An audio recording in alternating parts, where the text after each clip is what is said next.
Welcome into another episode of Tapped In 49ers.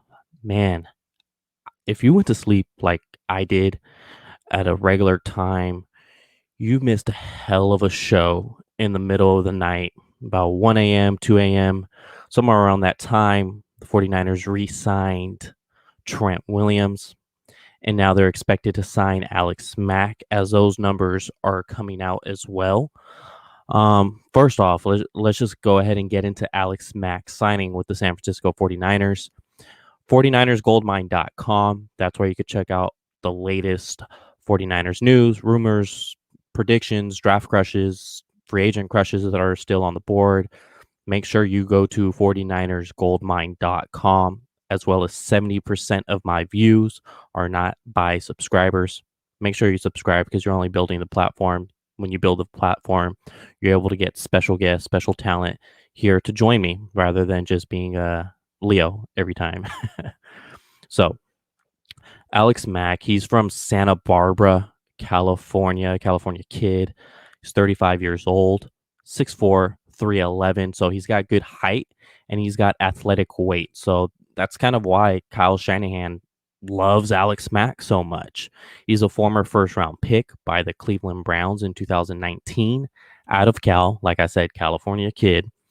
While he was with the Browns, he did have one significant injury, and that was when he had a broken fibula in 2014. That was when Kyle Shanahan was the offensive coordinator in his 1 year with the Cleveland Browns as the OC. And Andrew Hawkins from NFL Network was also on that team. And when that signing was announced this morning, Andrew Hawkins on NFL Network stated that when Alex Mack missed the rest of the season from a broken fibula, that was a big part on why they didn't make the playoffs. Because they started 7-4. Very hard to believe. The Cleveland Browns, who barely made the playoffs this past year after so many years, started 7-4 that year. And that was obviously, like I stated, Kyle Shanahan was the offensive coordinator. They also did have a move at quarterback after Matt got hurt because ownership wanted Johnny Manziel in there, who was the first round pick. But then they went on and lost 5 straight and finished the season 7-4. And I think it is very true. When you lose a guy like Alex Mack on a season, it's huge because when you look at the center, that's the quarterback of the offensive line. Yeah, your left tackle gets paid the most, but he's more like the receivers. Those are the flashy guys. Essential, basically. But Alex Mack is the one calling out the protections. Do they slide left? Do they slide right?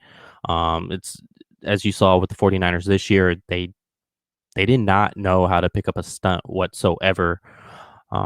So then in 2016, Alex Mack rejoined Kyle Shanahan in Atlanta, signing a 5-year deal. That very first year, that was when Shanahan made the OC with the Falcons as the offensive coordinator.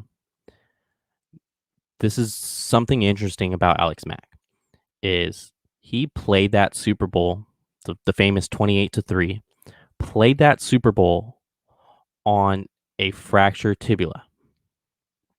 So it was fractured. He was going to be in a lot of pain, and he still gave it a go. Yes, it's a Super Bowl. You're going to want to play, but there's going to be a lot of guys who aren't going to play with a broken leg. So I think it just shows his guts. This guy's a veteran. He's a 3-time second-team All-Pro. He's a 6-time Pro Bowler. 2018 was the most recent. He was the NFL 2010's All-Decade team. And in 2016, with Kyle Shanahan, PFF graded Alex Mack an elite grade. So that color is blue when it's an elite grade. That grade was 91.8. Not too many times, no matter how good you are as a player, you don't get rated in the 90s with PFF if you are familiar with it at all. Alex Mack was. And yeah, his last Pro Bowl was 2018, so that means he missed it in 19, he missed it in 20. A lot of the Pro Bowl, if I'm going to be honest, my personal opinion, it's a popularity contest. For this past season in 2020, Corey Linsley obviously deserved it of the Green Bay Packers, but look at the Green Bay Packers. They were 13-3 compared to the Atlanta Falcons, who were basically they're the fourth overall pick, so that means they were the fourth worst record in the NFL. And so looking at Alex Mack's 2020, he only allowed one sack on 633 pass blocking snaps. Once again, one sack on 633 pass blocking snaps. This guy still got it, and it's only a 1 year deal. So I would still recommend drafting someone, letting them learn under Alex Mack. It's a 1 year deal, 5.5 million, as reported. So I I love it very much because now you're not going to have those stunts that just throw off the offensive line, and you have your right guard or your right tackle basically blocking air.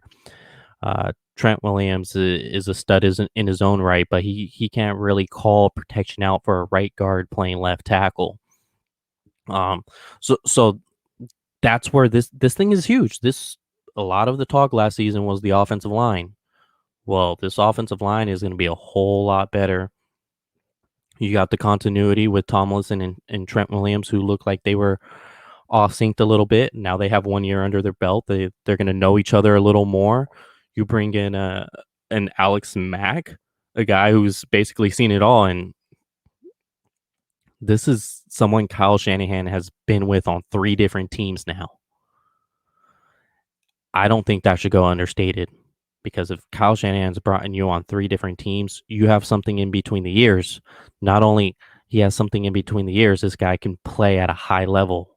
1 sack in 633 pass blocking snaps last season.